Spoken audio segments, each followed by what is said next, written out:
ಇನ್ನು ಈ ರನ್ಯಾ ರಾವ್ ಕೇವಲ ಗೋಲ್ಡ್ ಕೇಸ್ನಿಂದ ಮಾತ್ರ ಸದ್ದು ಮಾಡ್ತಾ ಇಲ್ಲ, ಬದಲಾಗಿ ಆಕೆಗಿರುವಂತಹ ಪೊಲಿಟಿಕಲ್ ಲಿಂಕ್ನಿಂದ ಸರ್ಕಾರಿ ಜಮೀನನ್ನ ಪಡ್ಕೊಂಡಿರುವಂತಹ ಆರೋಪ ಕೇಳಿಬಂದಿದೆ.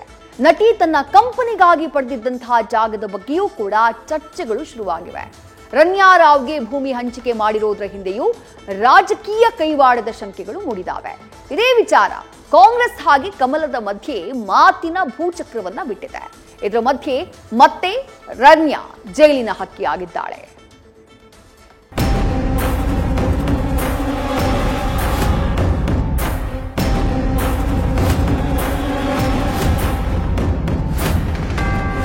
ರನ್ಯಾ ರಾವ್ ರಾಧಾಂತಗಳು ಒಂದಾ ಎರಡ. ಬರೀ ಗೋಲ್ಡ್ ದಂಧೆ ಅಂದ್ಕೊಂಡಿದ್ದ ಡಿಆರ್ಐಗೆ ಈಕೆಯ ಅಸಲಿ ಮುಖದ ಬಗ್ಗೆ ಗೊತ್ತಾಗ್ತಾ ಇದೆ.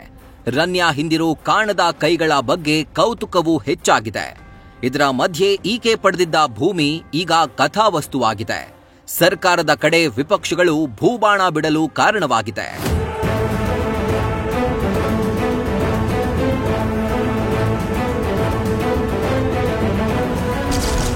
ರನ್ಯಾ ರಾವ್ ಕಂಪನಿಗೆ 12 ಎಕರೆ ಜಮೀನು ಮಂಜೂರು. ಕೆಐಎಡಿಬಿ ಕೊಟ್ಟ ಜಮೀನಿನ ಹಿಂದೆಯೂ ಕೈವಾಡದ ಶಂಕೆ. ರನ್ಯಾ ರಾವ್ ಹಿಂದಿರೋದು ಚಿಕ್ಕ ಪುಟ್ಟ ಕೈಗಳಲ್ಲ, ಯಾವುದೋ ದೊಡ್ಡ ಕೈ ಈಕೆಯ ಹಿಂದೆ ಕೆಲಸ ಮಾಡ್ತಿರೋದು ಗೊತ್ತಾಗ್ತಿದೆ. ಕಾಂಗ್ರೆಸ್ ಸಚಿವರಿಗೆ ಈಕೆ ಜೊತೆ ಲಿಂಕ್ ಇತ್ತು ಅನ್ನೋದು ಮತ್ತಷ್ಟು ಊಹಾಪೋಹಗಳಿಗೆ ಎಡೆ ಮಾಡಿಕೊಟ್ಟಿದೆ. ಆದರೆ ಇದರ ಮಧ್ಯೆ ಕೆಐಎಡಿಬಿಯಿಂದ ಪಡೆದಿದ್ದ ಜಮೀನು ಕೂಡ ಹೊಸ ಕಥೆಯನ್ನೇ ಹೇಳ್ತಾ ಇದೆ. ಅಷ್ಟೊಂದು ಜಾಗವನ್ನ ಈಕೆಗೆ ಕೊಡಿಸಿದ್ಯಾರು ಎಂಬ ಪ್ರಶ್ನೆ ಕಾಡ್ತಿದೆ. ರನ್ಯಾ ರಾವ್ ನಿರ್ದೇಶಕಿಯಾಗಿದ್ದ ಕಂಪನಿಗೆ ಶಿರಾ ಬಳಿ 12 ಎಕರೆ ಭೂಮಿಯನ್ನ ಕೆಐಎಡಿಬಿ ಮಂಜೂರು ಮಾಡಿತ್ತು. ಹೀಗೆ ಮಂಜೂರಾದ ಜಾಗದಲ್ಲಿ ಉದ್ದೇಶಿತ ಕಾರ್ಖಾನೆ ಅಥವಾ ಕಂಪನಿಯನ್ನ ಆರಂಭಿಸಬೇಕು. 2 ವರ್ಷದಲ್ಲಿ ಕಂಪನಿ ಚೆನ್ನಾಗಿ ನಡೆದ್ರೆ ಪೂರ್ತಿ ಹಣ ಕಟ್ಟಬೇಕು. ತಮ್ಮ ಹೆಸರಿಗೆ ಕೆಐಎಡಿಬಿಯಿಂದ ಮಾರಾಟದ ಡೀಡ್ ಪಡಿಬೇಕು. ಆದರೆ ರನ್ಯಾಗೆ 2023ರ ಜನವರಿಯಲ್ಲಿ ರಾಜ್ಯ ಮಟ್ಟದ ಸಮಿತಿಯಿಂದ ಭೂಮಿ ಮಂಜೂರಾಗಿದೆ. ಭೂಮಿ ಮಂಜೂರಾಗಿ 2 ವರ್ಷದ ಅವಧಿ ಮುಗಿದಿದ್ರೂ ಕಂಪನಿಯನ್ನ ಆರಂಭಿಸಿಲ್ಲ. ಅಲ್ಲದೆ ಕೆಐಎಡಿಬಿಗೆ 12 ಎಕರೆ ಜಾಗಕ್ಕೆ 7.5 ಕೋಟಿ ರೂಪಾಯಿ ಹಣವನ್ನೂ ಪಾವತಿಸಿಲ್ಲ.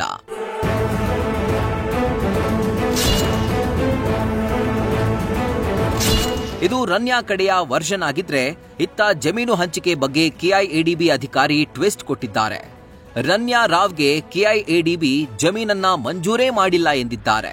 ನಮ್ಮಿಂದ ಕೆಐಎಡಿಬಿಯಿಂದ ಯಾವುದೇ ಜಮೀನು ಮಂಜೂರಾಗಿರೋದಿಲ್ಲ.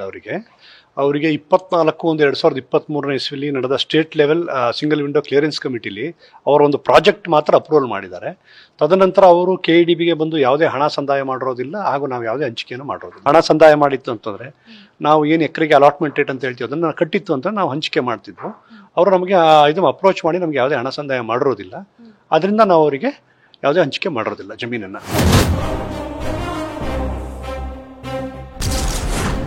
ರನ್ಯಾಗೆ ನೀಡಿದ ಜಮೀನಲ್ಲಿ ಲೋಪ ಆಗಿಲ್ಲ ಎಂದ ನಿರಾಣಿ. ಜಮೀನು ಮಂಜೂರು ಬಗ್ಗೆ ತನಿಖೆಯಾಗಲಿ ಎಂದ ವಿಜೇಂದ್ರ.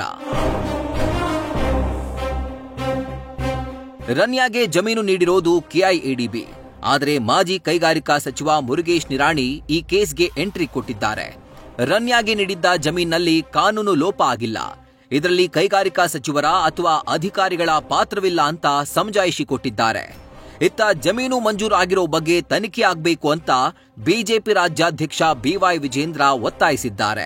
ಒಂದು ರನ್ಯಾ ರಾವ್ ಅನ್ನುವಂತ ಒಬ್ಬ ಉದ್ಯಮಿ, ಅವರು 2022ರಲ್ಲಿ 12 ಎಕರೆ ಭೂಮಿ ಬೇಕು ಅನ್ನುವಂಥದ್ದನ್ನ ಒಂದು ಮನವಿಯನ್ನು ಕೊಟ್ಟಿರ್ತಾರೆ. ಆ ಸಂದರ್ಭದಲ್ಲಿ ಅಲಾಟ್ಮೆಂಟ್ ಮಾಡಿರ್ತಾರೆ. ಇದರಲ್ಲಿ ಕೈಗಾರಿಕಾ ಸಚಿವರದಾಗಲಿ ನಮ್ಮ ಹಿರಿಯ ಅಧಿಕಾರಿಗಳದಾಗಲಿ ಯಾವುದೇ ರೀತಿಯಿಂದ ಕಾನೂನಿನ ಲೋಪದೋಷಗಳು ಆಗಿರೋದಿಲ್ಲ. ಬೆಂಬಲ ನೀಡಿರ್ತಕ್ಕಂಥ ರಾಜಕಾರಣಿಗಳು, ಮಂತ್ರಿಗಳು, ಮಾಜಿ ಮಂತ್ರಿಗಳು ಅಥವಾ ಮಾಜಿ ಶಾಸಕರುಗಳು ಅಥವಾ ಶಾಸಕರು ಯಾರು ಅನ್ನೋದನ್ನ ಮುಖ್ಯಮಂತ್ರಿಗಳು ಗಮನಕ್ಕೆ ಬಂದಿದ್ದು ಅವರ ಬಹಿರಂಗಪಡಿಸಬೇಕು, ಅವ್ರಿಗೆ ಮಾಹಿತಿ ಇದ್ರೆ ಅಂತ ಅನ್ನುವ ಮಾತನ್ನ ಈ ಸಂದರ್ಭ ಹೇಳೋದಕ್ಕೆ ಇಚ್ಛಪಡ್ತೇನೆ. ಕೆಲವು ಸಚಿವರು ಇದರಿಂದ ಇದ್ದಾರೆ ಅನ್ನುವ ಮಾಹಿತಿ ಬರ್ತಾ ಇದೆ, ಪತ್ರಿಕೆಗಳಲ್ಲೂ ಕೂಡ ಬಂದಿದೆ. ಹಾಗಾಗಿ ನನ್ನ ಪ್ರಶ್ನೆ ಇತ್ತು ಮಾನ್ಯ ಮುಖ್ಯಮಂತ್ರಿಗಳಲ್ಲಿ, ಯಾರು ಇದರಿಂದ ಇರ್ತಕ್ಕಂಥ ಸಚಿವರು ಅನ್ನುವ ಹೆಸರನ್ನ ಬಹಿರಂಗಪಡಿಸಬೇಕು ಅನ್ನೋದನ್ನ ಈ ಸಂದರ್ಭದಲ್ಲಿ ಹೇಳ್ತಾ ಇದ್ದೀನಿ. ಬಿಜೆಪಿ ಮೇಲೆ ಆರೋಪ ಹೊರಿಸಿದ ಕೈಗಾರಿಕಾ ಸಚಿವ ಎಂಬಿಪಿ. ರನ್ಯಾ ರಾವ್ಗೆ ಭೂಮಿ ಕೊಟ್ಟಿರೋ ವಿಚಾರದಲ್ಲಿ ಕೈಕಮಲದ ಮಧ್ಯೆ ಆರೋಪ ಪ್ರತ್ಯಾರೋಪ ಜೋರಾಗಿದೆ. ಅತ್ತ ಬಿಜೆಪಿ ಭೂಮಿ ಹಂಚಿಕೆ ಬಗ್ಗೆ ತನಿಖೆ ಆಗ್ಲಿ ಅಂತಿದ್ರೆ, ಇತ್ತ ಬಿಜೆಪಿ ಅವಧಿಯಲ್ಲೇ ಭೂಮಿ ಹಂಚಿಕೆಯಾಗಿದೆ ಅಂತ ಕೈಗಾರಿಕಾ ಸಚಿವ ಎಂಬಿ ಪಾಟೀಲ್ ತಿರುಗುಬಾಣ ಬಿಟ್ಟಿದ್ದಾರೆ. ಹಿಂದಿನ ಸರ್ಕಾರದಲ್ಲಿ ಇದು ಅವರಿಗೆ 12 ಎಕರೆ KIDB ಶಿರಾದಲ್ಲಿ ಒಂದು TMT ಫ್ಯಾಕ್ಟರಿ ಅಂತಲ್ಲಿ ಅಲೋಕೇಶನ್ ಆಗಿದೆ. ಅಷ್ಟು ಮಾತ್ರ ಗೊತ್ತು. ಇಷ್ಟೇ ಹೇಳಬಲ್ಲೆ. ಈಗ ಹಿಂದಿನ ಸರ್ಕಾರದಲ್ಲಿ ಬಿಜೆಪಿ ಸರ್ಕಾರದಲ್ಲಿ 12 ಎಕರೆ ಅವರಿಗೆ ಯಾವುದೋ ಒಂದು ಕೆರೈಡ್ ಏನೋ ಸಂಸ್ಥೆ, ಆ ಒಂದು ಸಂಸ್ಥೆಗೆ ಅಲೋಕೇಶನ್ ಆಗಿದೆ.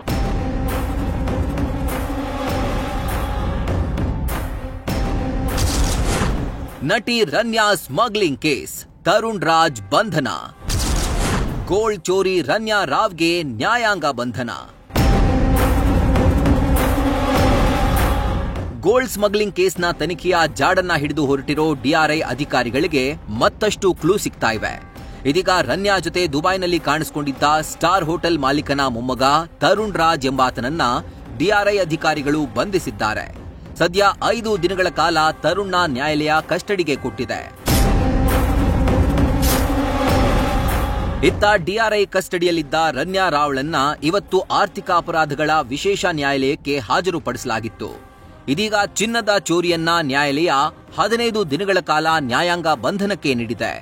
ಈ ಮೂಲಕ ಪಟಾಕಿ ಪೋರಿಗೆ ಪರಪ್ಪನ ಅಗ್ರಹಾರದ ಜೈಲೇ ಗತಿಯಾಗಿದೆ. Sandesh, crime bureau, news first. News first ನಿರ್ಭೀತಿಯಿಂದ ನಿಮ್ಮ ಪರವಾಗಿ.